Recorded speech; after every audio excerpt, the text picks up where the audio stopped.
بسم اللہ الرحمن الرحیم الحمدللہ رب العالمین والصلاة والسلام علی محمد وعلی اہل بیتہ الطیبین الطاہرین اما بعد فقد قال اللہ تبارک و تعالی فی قرآنہ المجید بسم اللہ الرحمن الرحیم وَلَقَدْ يَسَّرْنَا الْقُرْآنَ لِلذِّكْرِ فَهَلْ مِن مُدَّكِرٍ، اور بالتحقیق ہم نے قرآن کو نصیحت کے لیے آسان بنا دیا، تو کیا کوئی ہے نصیحت کو قبول کرنے والا؟ خلاصہ قرآن پارہ نمبر 29۔ اس بارے میں 11 سورہ ہیں۔ پہلی سورہ سورہ ملک۔ اس سورہ میں 3 مضامین ہیں۔ پہلا، ارض و سما پر حقیقی بادشاہت صرف اللہ تعالیٰ کی ہے، اسی کے ہاتھ میں موت و حیات، عزت و ذلت، فقر و غنا، وہ علیم و خبیر ہے، ذرے ذرے کا اسے علم ہے۔ زمین میں چلنے پھرنے کے لیے اسی نے راستے بنائے، فضاؤں میں اڑتے ہوئے پرندوں کو وہی روکے ہوئے ہے، ہر کسی کو وہی روزی دیتا ہے۔ اس کے بعد رب العالمین کے وجود اور وحدانیت پر تکوینی دلائل کہ آسمان کی چھت، اس میں ستارے، زمین کا فرش اور پانی کے بہتے ہوئے چشمے، یہ تمام چیزیں خدا کے وجود کی خبر دے رہے ہیں۔ اس کے بعد قیامت کو جھٹلانے والوں کا انجام کیا ہے کہ یعنی وہ دوزخ جو جوش مار رہی ہوگی، یوں لگے گا کہ غصے کے مارے پھٹ ہی جائے گی۔ شدید الفاظ ہیں۔ جب اس عذاب کو قریب سے دیکھیں گے تو ان کے چہرے بگڑ جائیں گے اور ان سے کہہ دیا جائے گا، یہی ہے جسے تم طلب کیا کرتے تھے۔ کفار و مشرکین و منافقین کے بارے میں۔ اس کے بعد سورہ قلم ہے۔ اس میں خداوند متعال قلم کی قسم کھا رہا ہے، اور اس سے ہم قلم اور لکھنے کی اہمیت کا اندازہ لگا سکتے ہیں، کیونکہ قسم اس چیز کی کھائی جاتی ہے جو اہمیت کے حامل ہو۔ لہذا اس سورہ میں 3 مضامین بنیادی طور پر ہیں۔ پہلا، حضور کے اخلاق کا تذکرہ ہے، اور ارشاد ہوتا ہے کہ اے رسول آپ دیوانہ نہیں ہیں، اور آیت ارشاد ہے کہ آپ اپنے رب کے فضل سے دیوانہ نہیں ہیں جیسا کہ آپ کے مخالفین کہتے ہیں، اور آپ کے لیے بے انتہا اجر ہے، اور آپ اخلاق عظیم کے مالک ہیں، کیونکہ قرآن قل ہے، لکھا ہوا ہے، اور رسول عمل ہے، یعنی جو قرآن میں لکھا ہے اور اگر اس کا عمل ہم نے دیکھنا ہے تو رسول عملی طور پر قرآن کی عکاسی کر رہے ہیں، اور آپ کی حیات طیبہ قرآن کی عملی تفسیر ہے۔ اس میں باغ والوں کا قصہ بیان کیا گیا ہے کہ ایک شخص تھا عرب کا، وہ اس کے پاس باغ تھے، اور وہ یہ اپنا مال کا کچھ حصہ غریبوں، مسکینوں اور یتیموں میں تقسیم کر دیا کرتا تھا، فقراء میں۔ لیکن اب یہ فوت ہو گیا اور اس کے بیٹے اس کے وارث بنے، تو انہوں نے تہیہ کیا اور بہانے بنائے کہ ہم اپنا مال فقیروں، غریبوں میں تقسیم نہیں کریں گے، بلکہ ہم خود ہی اس کے ضرورت مند ہیں۔ لیکن ہوا یہ اسی ارادے کے ساتھ جب باغ میں داخل ہوئے، باغ میں داخل ہونے سے قبل ہی ان کا باغ راکھ ہو گیا، اور یہ ان پر خدا کی طرف سے عذاب تھا، اور بعد میں ان کو بہت زیادہ ملامت ہوئی۔ اب اس واقعے میں ثروت اور غنا سے اکیلے ہی مستفید افراد کے لیے، یعنی جو اکیلے ہی مستفید ہونا چاہتے ہیں، ان افراد کے لیے یقیناً اس قصے میں نشانی ہے۔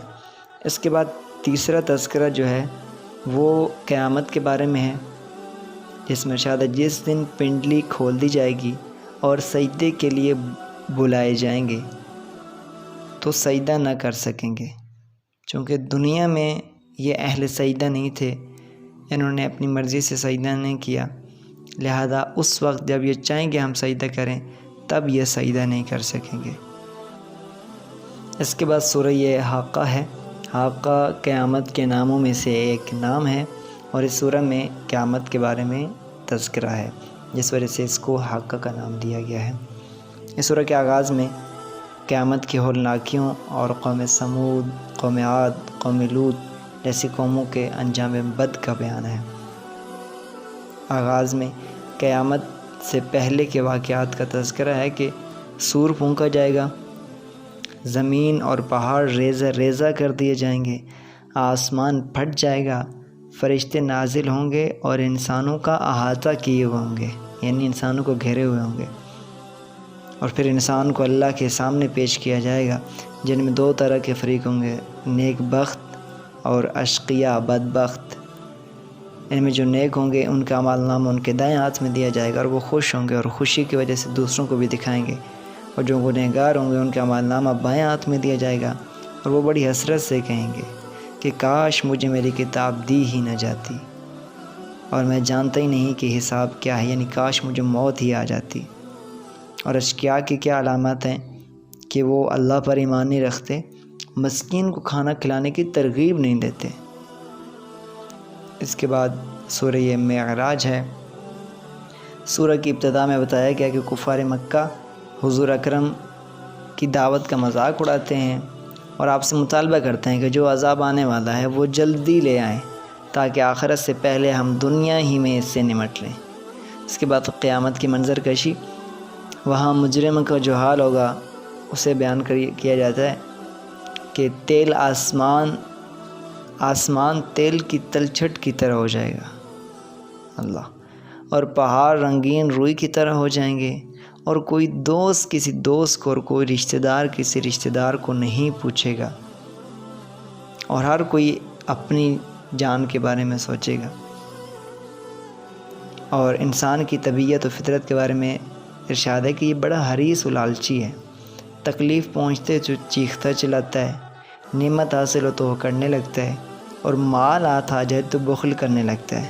البتہ حقیقی مسلین یعنی جو نمازی ہیں وہ اس سے مستثنیٰ ہیں۔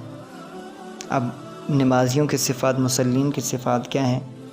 وہ نماز کی پابندی کرتے ہیں، ان کے اموال میں سوال کرنے والے اور سوال نہ کرنے والوں کے لیے حق ہوتا ہے، زکوٰۃ ادا کرتے ہیں یعنی حقوق العباد کا خیال رکھتے ہیں، حساب و جزا کے دن کی تصدیق کرتے ہیں، وہ عبادت اور اطاعت کے باوجود اللہ کے عذاب سے ڈرتے ہیں، وہ زنا اور جنسی غلاظت سے اپنے دامن کو بچائے رکھتے ہیں، صرف حلال پر اکتفا کرتے ہیں، اور دیگر اور خوبصورت انداز میں چند صفات ذکر ہیں۔ اور پھر انہی صفات کے بعد ارشاد ہے کہ اولئک فی جنات مکرمون، یہی لوگ جنت میں عزت والے ہوں گے جن کے اندر یہ صفات ہوں گی۔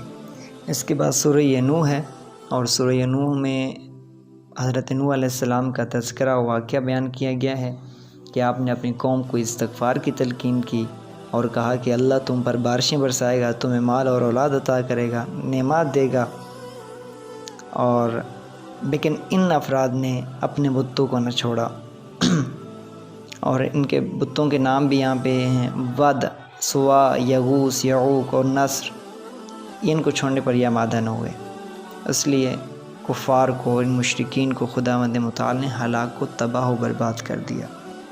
اس کے بعد سورہ جن ہے، اور ان کے بارے میں ارشاد ہے کہ انہوں نے قرآن کو سنا تو یہ ایمان لائے اور انہوں نے کہا کہ یہ عجب کلام ہے، کہ یہ کسی زمینی مخلوق کا کلام نہیں لگتا۔ ارشاد ہے کہ حضور اکرم چند صحابہ کے ساتھ بازار عکاظ کی طرف تشریف لے گئے، آپ نخلہ کے مقام پر نماز فجر ادا فرما رہے تھے کہ جنات کی ایک جماعت یہاں پہنچی، جب انہوں نے قرآن سنا تب یہ ایمان لے آئے اور انہوں نے کلام کے بارے میں کہا کہ ایک عجیب کلام ہے۔ اس کے بعد سورہ مزمل ہے۔ مزمل مطلب رسول کے ناموں میں سے ایک نام ہے، اور اس کا معنی ہے چادر اوڑھنے والے، کپڑا لپیٹنے والے۔ یہ خداوند متعال کی محبت ہے کہ وہ اپنے حبیب کو اس نام سے پکار رہا ہے۔ اس کے بعد آپ کی عبادت کے بارے میں ارشاد ہے کہ اپنی عبادت جو آپ رات کو کرتے ہیں زیادہ طول نہ دیا کریں، یہ محبت کا ایک انداز ہے۔ قم اللیل الا قلیلا، اتنا نہ اٹھا کریں، کم اٹھا کریں۔ اس کے بعد حضور کو ان مشکلات پر صبر کا حکم دیا گیا۔ مکذبین کو ڈرانے کے لیے آیات ہیں، اور اس میں فرعون کا تذکرہ ہے اور اس کے کفر اور شرک کی وجہ سے اس پر جو وبال آیا، عذاب آیا، وہ ارشاد ہے یہاں پر۔ اس کے بعد سورہ مدثر ہے۔ سورہ مدثر کے آغاز میں خداوند متعال حضور اکرم کو اللہ تعالیٰ کی طرف دعوت دی گئی ہے، اور اسی طرح بعد والی آیات میں ولید بن مغیرہ کا تذکرہ ہے، اور اس کے بارے میں آیات ہی یہ دشمن رسول اکرم تھا، جسے ولید بن مغیرہ کہا جاتا ہے۔ یہ شخص قرآن سنتا تھا اور پہچانتا بھی تھا کہ یہ اللہ کا کلام ہے، لیکن بڑا آدمی ہونے کے گھمنڈ میں کفر کیا کرتا تھا، مطلب جان بوجھ کر انکار کرتا تھا، اور قرآن کو معاذ اللہ سحر اور جادو قرار دیتا تھا۔ گھمنڈ اسی بات پہ تھا، اس کے پاس مال و دولت اور اولاد کی طاقت تھی۔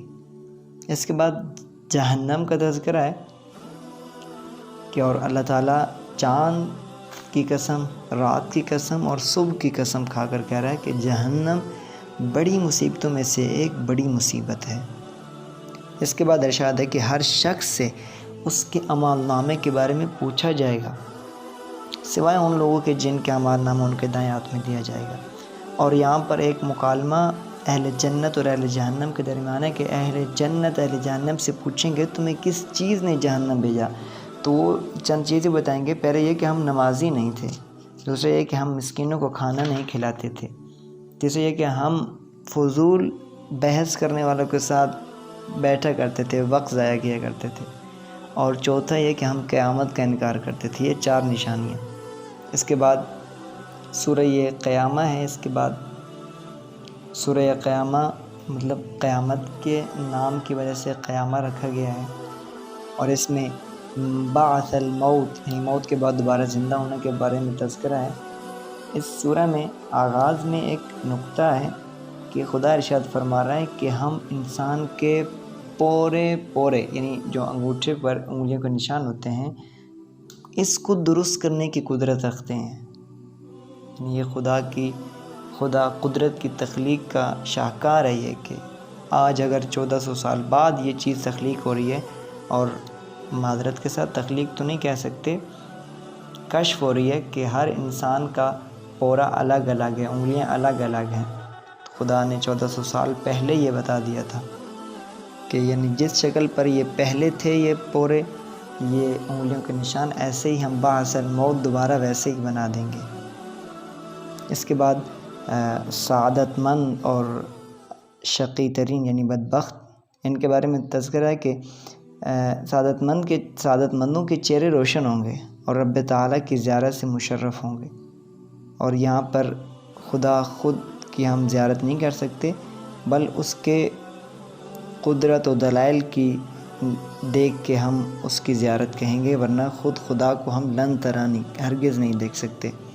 اشقیاء کیسے ہوں گے کہ ان کے چہرے سیاہ اور بد رونق ہوں گے، اور جان لیں گے کہ آج ہمیں جہنم میں پھینک دیا جائے گا۔ یہ اشقیاء بدبخت لوگ۔ اس کے بعد سورہ یہ انسان ہے، اور اس میں انسان کی عظمت روحانی حوالے سے اور مادی حوالے سے اس کے اندر مختلف تخلیقی شاہکار پوشیدہ، ان کے بارے میں تذکرہ ہے کہ انسان کو کیسے مختلف ادوار میں پیدا کیا، اور اس کو سننا یعنی سماعت و بصر اور عقل و فہم سے نوازا، تاکہ وہ اطاعت و عبادت کی ان تمام ذمہ داریوں کو ادا کر سکے جو خداوند متعال نے ہم پر لازم کی ہیں۔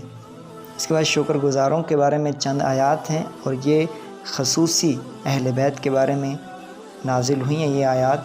ان آیات کے ضمن میں ایک واقعہ ہے، وقت کی قلت کی وجہ سے ہم وہ واقعہ بیان نہیں کریں گے، لیکن یہ بتا دیں کہ یہ واقعہ اہل بیت علیہم السلام، حضرت امام علی، حسن و حسین و فاطمہ زہرا سلام اللہ علیہا، ان کے درمیان ہے، اور آپ کو ان شکر گزار افراد قرار دیا گیا ہے جن کے بارے میں یہ آیات ہیں۔